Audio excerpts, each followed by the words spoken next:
Hello, everyone. Maddminister here from the Warship Tactics Podcast with a little bit of commentary on a Fletcher game. Um, this goes into another one of those.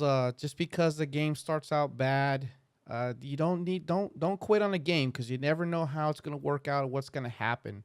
This game shows us a lot of interesting things that are going on. It's a four destroyers in here. There's two Haidas in here. This is a tier 9 game.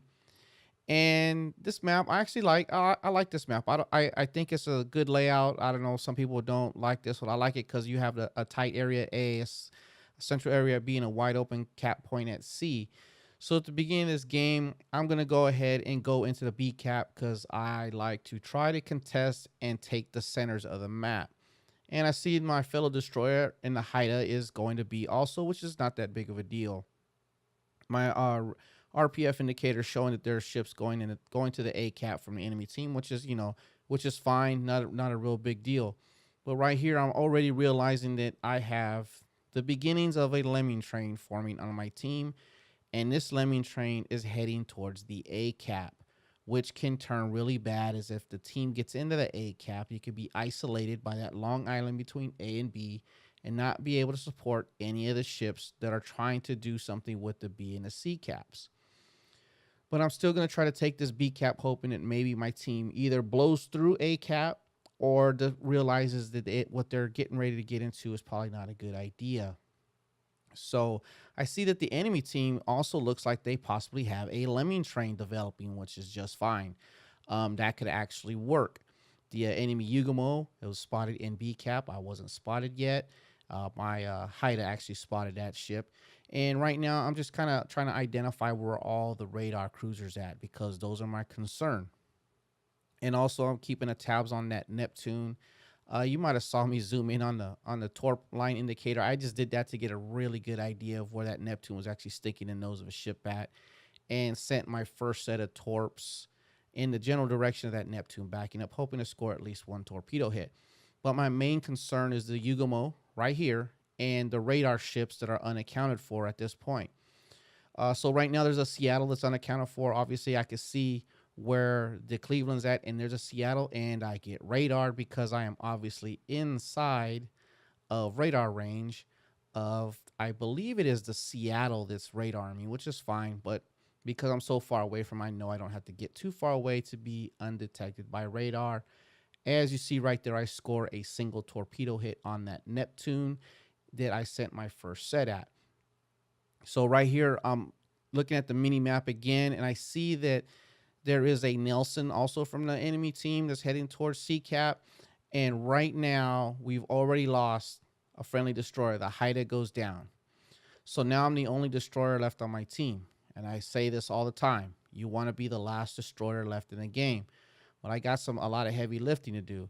And I'm really not in a good position because all these radar ships. So what I'm doing is right now I'm just trying to create distance between the ships coming to the C cap and also the ships that are contesting the B cap, and still worried about that Neptune because I got a high rate of fire ship that can really cause me issues. And we lose another ship, a Cleveland. But the game is still, it's not too far out of hand yet. The enemy team has got one cap. They're contesting the second cap, and nobody is really getting anything done with the B cap. So right here, if you look at the northern part of the mini map, you'll see that my team is just starting to go to the northern part of the map, and on this particular map, that's really not a good idea. But I do have a Missouri that came down, and I have a rune that's at the beginning right now of like it turning away from disengaging, also at the Seattle. And we need to keep an eye on that rune because that rune is gonna be the major contributing factor to us kind of pulling this off in this B and C cap areas. I really can't get too close and do torpedo work because I have two radar cruisers down here, and there's just not enough space for me to operate dealing with the radar. One radar cruiser I'd be okay, but two of them, they can kind of keep me spotted for longer than I really need to be, especially I don't have a whole lot of backup going on. I would like to move in and support the Missouri, but then again, that puts me in a bad position of the other Cleveland sitting at the south edge of the A cap for the enemy team and also the Neptune over there. And at this point, the way chat's going on, There's no point in reading. There's a lot of derogatory remarks going on in the chat right now, and this Missouri player just got it in his mind that, you know what, I'm gonna get rid of this Neptune. And to be honest with you, normally this is kind of, you would consider this a throwaway move, but it actually kind of facilitates the beginnings of us kind of turning this around down here a little bit. Although right now it really doesn't look like it. And then we even on kills. So you see a enemy Neptune was actually killed up north by one of our ships. I believe it was one of our battleships took it out. But you still see the lemming train action still going on. It's like you need to look at the mini map, because right now those 5 ships up there, and there's a lot of firepower up there, really not doing anything to support, even trying to contest A cap. And you see we lost. The Lion went down, and the Lion was really overextended. I mean, the Richelieu's overextended, Lion was overextended, the Edinburgh that's up there is overextended, and the Donskoy is in a position where its radar is going to do absolutely no good to anybody else in the team. But you see that the Missouri's still alive. So right here, I got it in my mind that I'm going to go ahead and try to swing wide and try to get down to contest C-Cap. But I know I need to deal with these radar cruisers. Lucky for me, I have a rune that I'm just going to assume read the map correctly also, and is moving to do a similar move. And those torpedoes I sent right there, where I'm actually going to score a hit on the Seattle, were not even meant for the Seattle. They were meant for the Yugumo. I saw that the Yugumo was moving, I think, in a easterly direction from that island that's in B cap, and I kind of sent it through the gap, just hoping to clip the Yugumo, get one of the destroyers out of the game. That didn't work out, but actually got a nice hit on the Neptune. I get radar right here. I'm thinking, oh man, what? I need to see what I could do, and boom, Superstar Rune comes through, was holding his fire, or her fire, him or her, I don't know what it is, and fired right at the perfect time, deleted the Seattle, and now I got a free shot straight into C-Cap. As you saw that I hit my engine boost, turned right to C-Cap, and now what I have in my mind is I need to flip C-Cap to our team. Look at the score. 12 minutes, 30 seconds left in the game, and we are way behind on points, and we are 5 kills to 3 kills. We're losing. Now we have no caps at all. The enemy team has all 3 caps, and then they're just going to start piling on points. And a lot of you right now be thinking, oh, this game's done. You know what? Let me get some damage in here and just be done with it. And to be honest with you, at this point, I was kind of thinking the same thing. And I was like, I can't find this Yugumo. The Yugumo's probably staying close to these radar cruisers, don't want to get killed, and then I get a gift. The Yugumo pops up. But I was already moving in a different direction. I open fire. I get some good hits on a Yugumo initially, but then all of a sudden my gunnery skills went right out the window and I couldn't do nothing. But lucky for me, my rune, again, who's back there, is scoring hits and doing his thing. And the rune in this position, in this particular game, is actually a pretty strong ship, considering what the rune is going to be facing: a Cleveland, a Nelson, and this Yugumo. Plus he has me out here screening for torpedoes. Right here, like this Yugumo's like, I'm not sure if it was a Yugumo landing the hits on me or whatnot, but I got nailed a bunch of times at a whole bunch of gun, steering, torpedo module put out, and then I can't hit them for some reason. I'm not sure exactly what I was doing here, but this is an example of some very bad gunnery skills by a destroyer.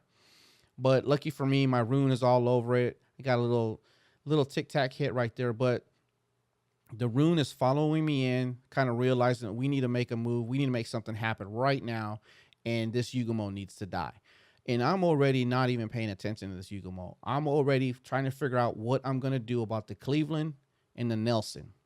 And I'm not talking about the Cleveland who's moving away from B-cap. I'm talking about the Cleveland that's moving into the B-cap against my Alabama. As you see, the Alabama is about a third of the health left. The Cleveland, I know it's a battleship versus cruiser, but he's got backup. The Alabama's not going to last too long. But I don't want to give up my position until I get this cap secured for our team, before I figure out what I'm going to do about this Cleveland. So right here, I'm thinking, okay, they don't know where I'm at anymore. They just know my last known location. I'm going to continue west. And my initial plan was to try to get into a position to send torps to kind of herd the ships and kind of get them to face in the direction I want to. What I want to do is try to force them into a position where it's going to be easy for the rune to land some good hits while at the same time not exposing his ship too much. Meaning, I don't want him to have to give up broadside to shoot at one ship while he's just going to give clean shots to the other two. But luckily, the Nelson and the Cleveland are in full retreat mode right now, and you see that the points are really bad. We're at 9:30 left in the game. We just lost the Alabama, and basically we're 2 ship kills away from going out the back door in this game. And now I'm heading straight to the B cap. My whole point here is you'll see that I'm going to hold my torpedoes because I'm going to launch them on purpose at a bow on target. Now, I know this is not a good angle for this normally, but here I'm really not too concerned about landing a torpedo. It'd be nice. But what I really want to do is force the Cleveland to have to stay in a straight line and not maneuver at all, which will allow my rune to be able to maintain his armor angling toward all 3 of the ships and really not expose his ship too much. And that's just what's going to happen.